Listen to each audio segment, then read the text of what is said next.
Welcome to this powerful moment, Business Redefined.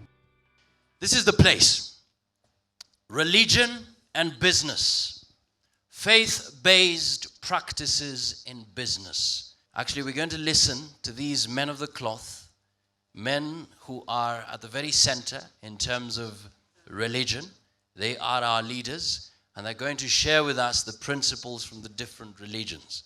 So please keep your questions. Write them down because they're going to talk to us, and then after that, we're going to ask them questions. Now, our first panelist is a man who has stood out for his passion for Kibra, and is a man who has been in the forefront, especially in this era of radicalization. He has been in the forefront of raising young people, especially in Kibra and different areas, to make sure that they begin to feel that they are part of this country and they don't have to be used in any way. Sheikh Yusuf Nasur Abu Hamza of Jeddah Mosque, representing Subkem as well, and an imam. Thank you so much indeed. A round of applause. Please encourage him as he comes.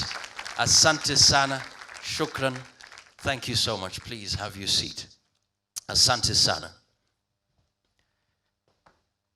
Our next guest, I remember having my first interview with him a couple of years when we were celebrating Mashujaa Day, and he has been known to be a man who does not just limit his work at the pulpit, but he actually decides to go to the streets and battle it out, to join like-minded Kenyans in peaceful demonstrations. Of course, that has not been the reception he has received so far from the Kenyan Authority, but definitely if you look at him and you look at the Kenya we have today, you want to celebrate him. He's not just a man of the cloth, but he's a man who is also an academician and stands out as a man who believes in what he thinks and does not necessarily follow what the crowds or any person, for that matter, would dictate. Reverend Timothy Murere Njoya. This is the man. Thank you so much. Asante sana. Thank you so much. Now, our next guest amazed me, and my first interaction with him was actually yesterday.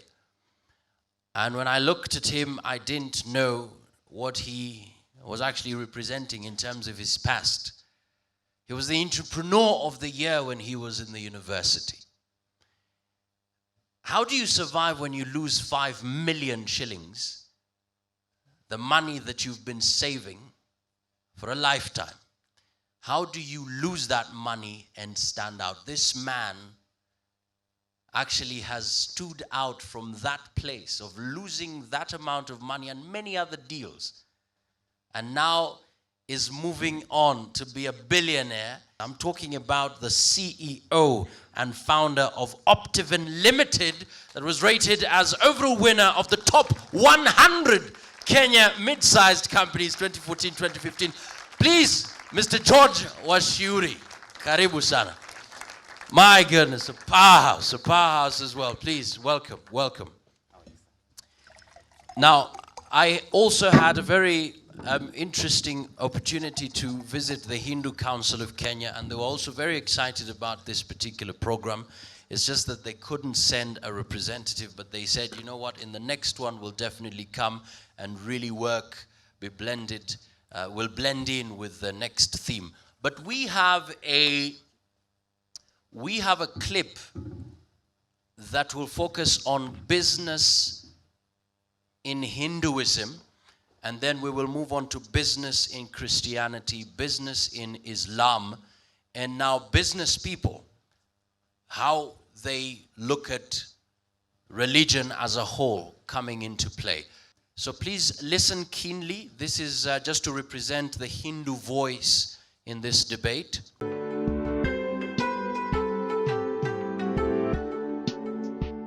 Is there an Indian way of doing business? Yes, there is. To understand this, we have to understand the Indian context. And to understand what is the Indian context, we have to hear a story. And the story is of a long time ago when Alexander came to India. And he was the first European, one can say, who came to India. And he came to the banks of the Indus. And he met there a very strange man called a gymnosophist. He called it a gymnosophist because this man was naked and he seemed to be wise and everybody respected him. So Alexander asked the gymnosophist, because he was doing nothing, he was sitting over there staring at the stars. He says, "What are you doing?" And the gymnosophist said, "I'm experiencing nothingness." And then the gymnosophist asked Alexander, "What are you doing?" Alexander said, "I'm conquering the world." And they both laughed. Each one thought the other was a fool. Alexander felt that it's a waste of a life to do nothing. And the gymnosophist thought it's a waste of a life to do anything. Where from came these differences? If you understand these differences, we'll understand the difference between the Indian mindset and the Western mindset. Okay. You see, Alexander was told all his life that when you die, there is a river that you have to cross. It was called the Styx. And when you go to the other side, you'll be asked a question, have you done anything extraordinary in your life? And if you've done something extraordinary or spectacular, you will go to the place that the French call Champs-Élysées or Elysium, which is reserved for heroes. Otherwise, you have to go to the asphodel fields, which is meant for commoners. And so Alexander was told always to do something spectacular. And he was told stories of heroes like Hercules and Theseus and the epics like Iliad and Odyssey. This is what he was told. But this is not the story that the gymnosophist heard. You see, the gymnosophist heard a different story. He was also told of a river which separates the land of the living from the land of the dead. But you see, don't you make the journey once. You make the journey to and fro endlessly. That's what the gymnosophist was told. Which means you're living again and again and again and again. It's not one time. You have many chances. So now this changes perspective. Imagine one person who's told you live only once. His life is full of sense of urgency. He wants to do everything in this one life because that's the only life he has got. The denominator of Alexander's life was one. Now look at the gymnosophist. He can live many, many times. Not only does he live many, many times, he can live the same life again and again because it's cyclical. What goes around comes around. So the denominator of the gymnosophist's life is infinity. So the value of his life, no matter what he did, was zero. The value of Alexander's life was the sum total of his achievements. So the focus of Greek narratives has been achievement. The gymnosophist, the focus is, so if nothing is of value, then what's the point of his life? Introspect. Figure it out. Figure it out. So you do many things. You have to do many things in life, but the point is not the doing. The point is figuring out why are you doing what you are doing. So the two paradigms are different. Therefore, the Indian way of doing business was not about doing business, but using the act of doing business to figure out why are you doing what you're doing. Question it. And in that there is growth, intellectual growth and emotional growth. I understand this is our conditioning, and that's why, and in the context of this, you're explaining what the Indian way of doing business could potentially be. Yes. My only issue with this is that this is so much more achievement focused. It comes with a sense of urgency, both qualities that are imperative in the world of business. Yes. You've got to achieve, you've got to do it fast. Is the Indian way of doing things, living life, the infinity, best suited to the notion or the concept of profitable businesses as we know them today? You see, when we use the word profitable business, who says it's a good thing? Humans say it is a good thing. No, profits are a good thing because they allow you to think of ideas, make something constructive of them, earn of them, not just for yourself, but to be able to share the wealth, run an organization efficiently. So profit is not a bad thing. How much profit? Give me the perfect number. That's where the problem is, isn't it? It's not about profit. Everybody understands profit. But how much profit? How do we know it is not motivated by greed? And is greed okay? If you're saying greed is okay, then of course it's a moot point and we don't discuss it. Then the question comes, no, greed is not okay, but what is need and greed? Now that's a conversation. Let's figure out the conversation. And that's where introspection comes in. Why do I want to grow is an important question. We can delude ourselves with politically correct answers that we're doing to generate wealth, but what's the actual reason? What's the real belief? Maybe it's self-aggrandizement. I don't want to be a head of a 100 crore store. I want to be a 100 crore company. I want to be a leader of a 10,000 crore company. Then I feel good about myself. So then the purpose of business is not to generate wealth for the community. It is to feel good about myself. And that's a problem. If in India the belief is also wealth and not only wealth, the core question that most of us are faced with in our daily existence as our corporations, what is the purpose of a corporation? What is the motivation that should ideally drive a corporation? Should it not be profitability? Because profitability is also equal to a certain efficient way of running, a certain distribution of wealth, and profits can only come if you produce goods and products that consumers want in the best, most efficient fashion. Absolutely. So profitability, is it wealth? Is it generosity? Is it ambition? Is it greed? What should the purpose and motivation of a corporation be? I think the motivation of a corporation is to create happiness. In India, currency is of three types, and it was represented using the three goddesses. So you have one goddess called Lakshmi, so you have this goddess who is sort of famous for sitting on a lotus. Everywhere in India you have this image. She sits on a lotus, she holds a pot which is overflowing with wealth, and you have another goddess. And this goddess is famous because she holds a lute in her hand, and she is Saraswati, the goddess of knowledge. And there's a third goddess. And if you go to Bombay's Mumbai Devi temple, or if you go to the Mahalakshmi temple, for example, you will see these three goddesses, and one holds a trident, and she's called Durga.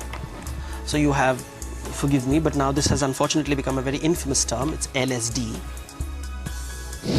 One is material, tangible wealth. The other is intellectual wealth. And the third one is emotional wealth. And these are the three things that two human beings transact with each other. Why does Durga represent emotional wealth? You see, Durga is, the more popular name of Durga is also called Shakti, which is power. Now, if I walk into a party and look at you and say, Ma, you have gained a lot of weight since the last time I met. Thank you. You'll feel depressed. So you feel suddenly disempowered. But a sentence. Or I come in and say, you know what, you're looking wonderful and radiant, and the clothes you're wearing are lovely, and you look really nice. And suddenly you feel empowered. So what has happened is an emotional transaction has taken place, and we don't even realize it's actually a currency that can be used very, very well between two people. And we yearn and crave for this emotional currency. Everybody wants it, even the gods want it. So you have a material need, you have an intellectual need, and you have an emotional need. And organizations have to work at all three levels. All right, so there you have the Indian perspective, business in Hinduism. So very quickly, we'll start with Sheikh Yusuf. So you have about 10 minutes to give us, the perspective, business in Islam. We are used to preaching, so even when we are talking, sometimes we talk as if we are preaching. So you'll bear with us. Business in Islam, or I just wanted to mention the principles of doing business in Islam, which are 5. These principles are geared towards the social justice, because we believe that in business there should be, everybody should have his place. The principles are also geared towards encouraging the moral value, in such that we need fair competition. As such, we should have business, or the people who are conducting business, they should be having morality within themselves also. Unlike whatever we are having now, for example, you sell what only is right, what the religion tell you to do, because what we have right now is everybody goes for everything. If I'm a businessman, I'll sell. People, even human beings sell human beings. Are we not selling others to Arab countries. It's also geared towards ethical identity, that is devoid of underhands, devoid of unfair competition. If everybody is selling whatever, if somebody is selling what you are selling, it should be fair competition. Whoever gets the customer, there should not be any underhand towards that. And finally, they're geared towards transparent economic norms, which in this case, we have whatever the religion prescribes. If in religion, for example, we are not to have anything with usury or riba or interest, so you have to do what religious requires you to do. The 5 principles of Islamic business entrepreneurship, 1 is Iman. Iman is faith. First, you need God. I believe that as businessmen also, we need God in what we do. If you don't have trust in God, then your business, we believe success of that business is not guaranteed. Then second, we have the leadership. Leadership, in this case, we believe that man was not only created to serve God on earth, but man is also a vicegerent. He's here as a principal assistant of God on earth. Your presence here means that whatever you do, you are doing it on behalf of God. So the second principle is that leadership, that when you are in business also, know that what you're doing it on behalf, not for the purpose of distraction, but for the purpose of development and making. Thirdly is the principle of trust, that is amana. Amana simply means what you are doing, you are just holding it in trust, is not yours. The wealth you have, whatever you create from that business, it's still God's will. It's not yours. Today you might have, tomorrow you might not have. So the cardinal of this principle is that you are just holding that money. In the Quran we have several verses of examples of people with whom God blessed, with huge chunks of gardens.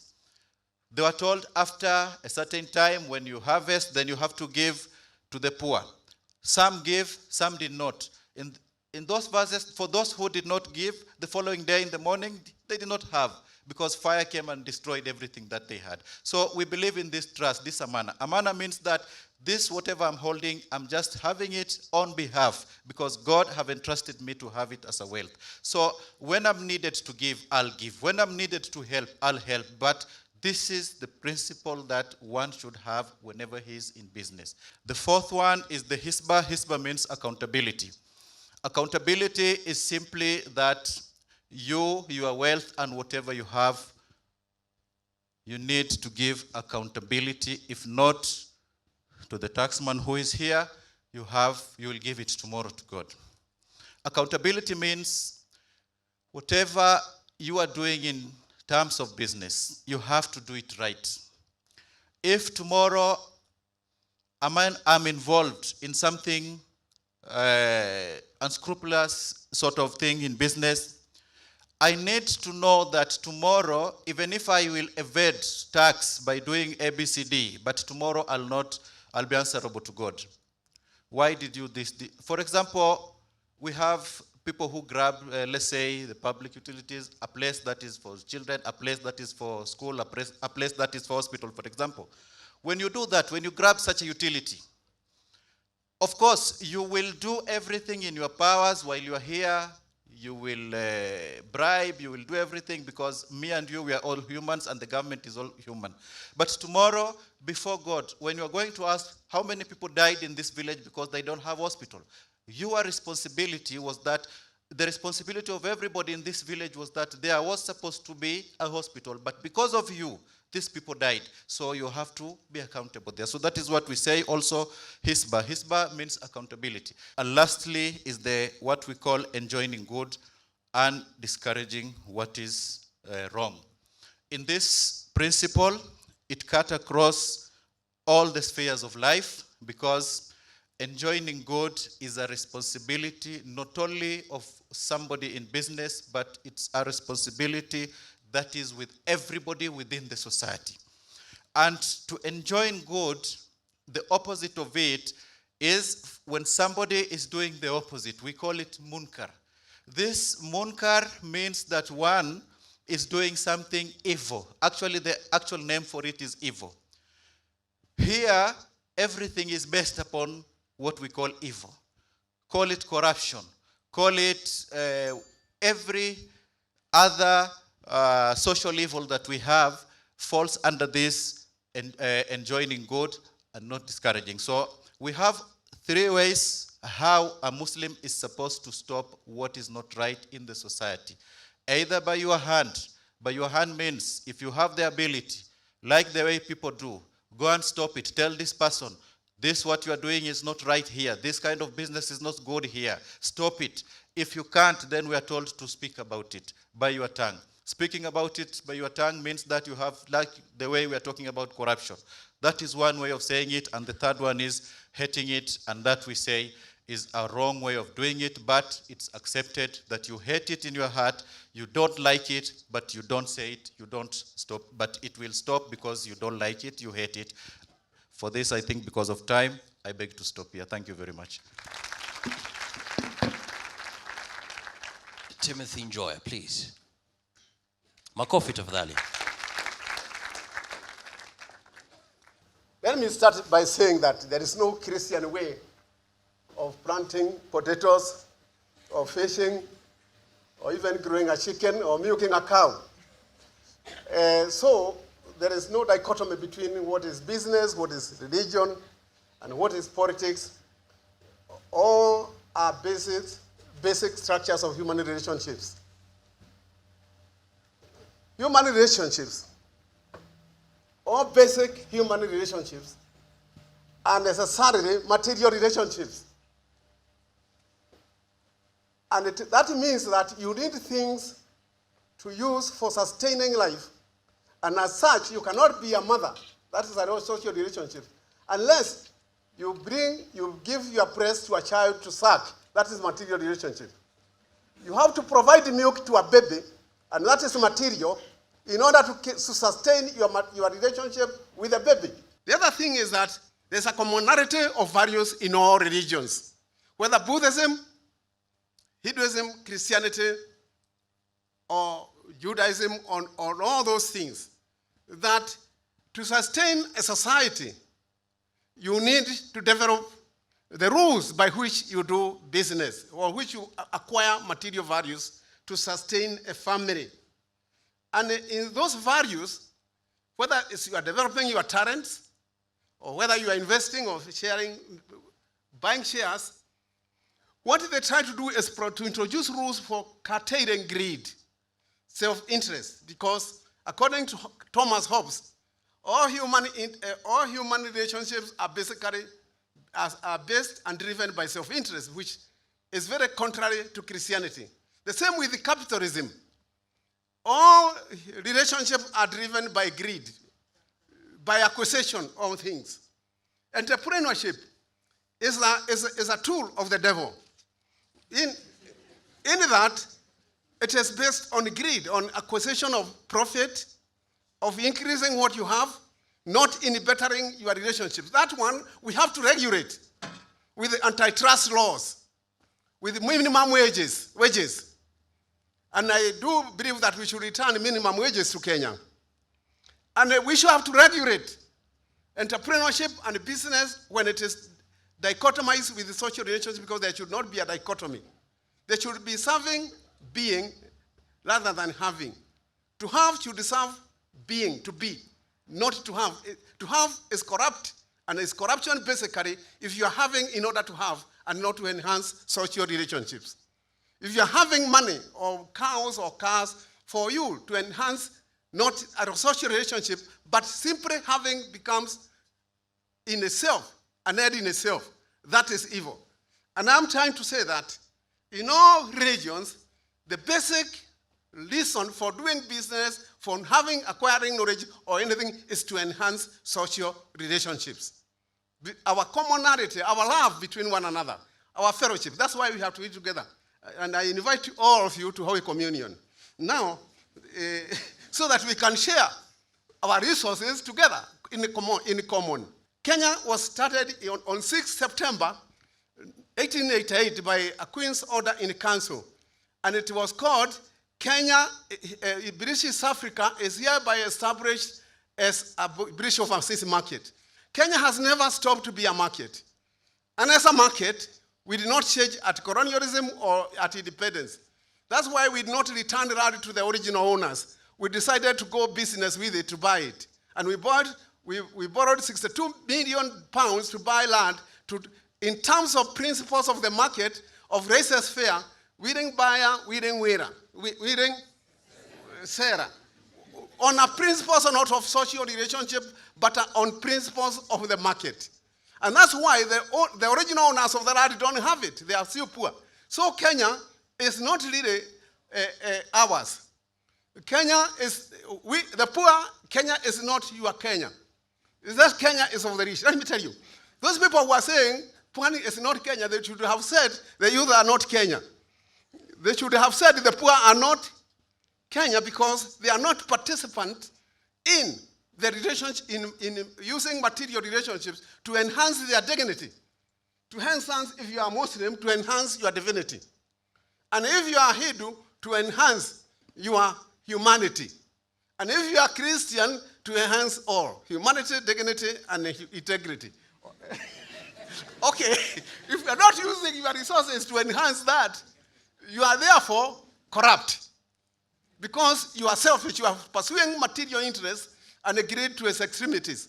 And that's why I do believe that taxation should be increased in Kenya so as to make people less greedy.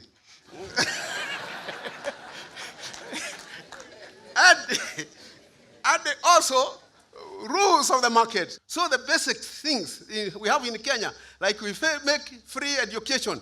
And I'm not saying I want a simply like an American welfare society where you get coupons to get soup. But I want Kenyans not to have coupons to get soup, but to enhance doing business in such a way that somebody will access enough activities to earn himself or herself enough bread and enough milk and enough sugar. By that, I must shut up. Thank you. Thank you so much. A round of applause to Reverend Timothy Njoya. We can't be talking of real estate in Kenya, yet 75% of our people don't have houses.